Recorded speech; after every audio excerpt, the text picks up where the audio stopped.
Благодарам, председателе. Бидејќи не е тука министерката, веројатно заменикот присутен. Значи, станува збор за еден проблем на поранешното огромно предпријатие, дури и на ниво на Југославија. Агрокомбинатот Лозар беше едно велелепно, огромно предпријатие, кое што сите лозија и ниви да ги поминете, ви требаше хеликоптер. Сега, тоа предпријатие подоцна е раскрчмено на 19 предпријатија, од кои што дел од нив отидоа во стечај. Уште во време на Груевски, со првиот закон за стечајци, популарно наречен, или закон за материјално обезбедување на стечајните работници, станува збор за околу 400 лица.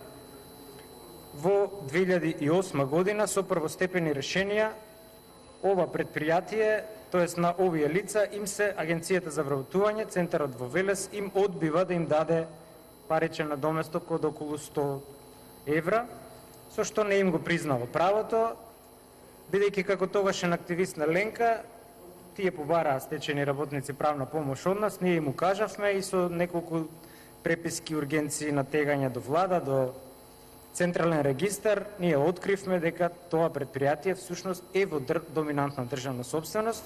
Сите тие докази ги доставивме до влада, за да владата во втората рогација, односно измената на законот, им го признае ова право, односно си ја признае собствената грешка, и еве го списокот кој го добивме од влада, каде што се гледа дека во тие 300 и нешто предпријатија, дел од нив се и овие лица. Арно, ама, додека траеја тие преписки, поминаа 5,5 години.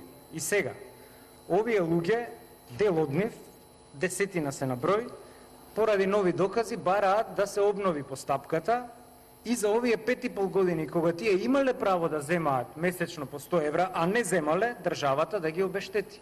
Арно, ама, бидејќи имаме најсложена управна постапка во светот, таа е 8 степена, бидејќи поминувате прва степен, втора степен, подите на управен суд, па на виш управен суд, па павија враќа и повторно истите 4 чекори, значи 8 степена постапка. Џабе ние ги менуваме законите, кога со новиот ЗОУП се воведе една, според мене, добра одредба, и тоа ја прашувам министерката, зошто не ја почитува.